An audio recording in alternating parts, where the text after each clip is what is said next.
Thank you, Moreton Morrell, for the questions you've asked in this Parliament week. I'm Jeremy Wright. I'm the Member of Parliament for the constituency of Kenilworth and Southern, which includes where your school is. And you've asked me about three things related to what we do here in Parliament and in government, about the NHS, about climate change, and about homelessness. So let me say a little bit about each of those things. So first of all, on the NHS, what does government do for the NHS? Well, one of the most important things that government and Parliament does is to make sure that the NHS has money with which it can do its work. And of course, the NHS has an awful lot of money and needs an awful lot of money. We're up to now about £166 billion every year that the NHS spends of taxpayers' money.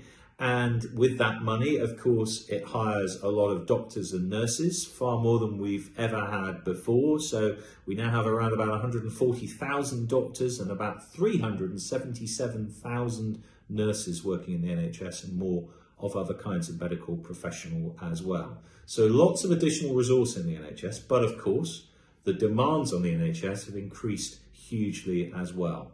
And that's because, and these are all good things, we're living longer, we're all surviving more and more diseases, and we're finding more and more treatments and medications for all sorts of different medical conditions.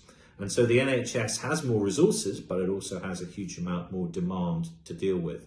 So how do we help it do that? Well, two things perhaps are worth saying, and Parliament can help with.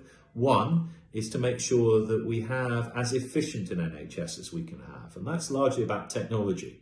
It's about making sure that we don't have big piles of paper on which medical records are printed, but instead we do it digitally, so that those medical records for each patient are where doctors and nurses and other professionals need them to be, and where patients need them to be when they need particular types of treatment. So important for the NHS to be efficient.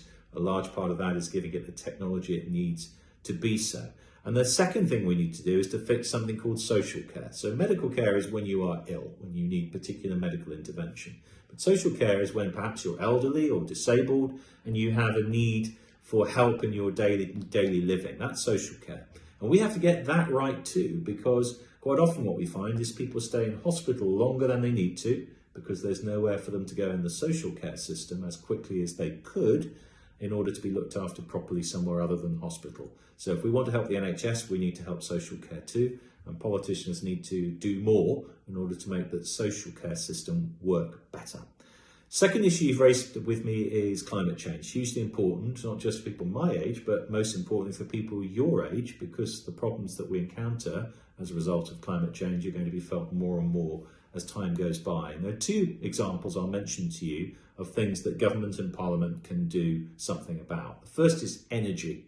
Now, our energy comes from all different sources, as you will know. When I started becoming a Member of Parliament in 2005, there was about less than 10% of our energy generated by renewable sources, and renewable sources are things like solar or wind or wave energy.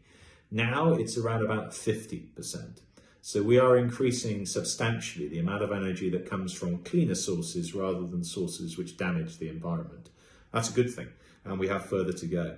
The second big area that contributes to our climate change emissions is transport, how we all get around. And if you take cars as the most obvious example, by 2035 certainly, perhaps by 2030, it will not be possible in this country to buy a new car that isn't an electric car.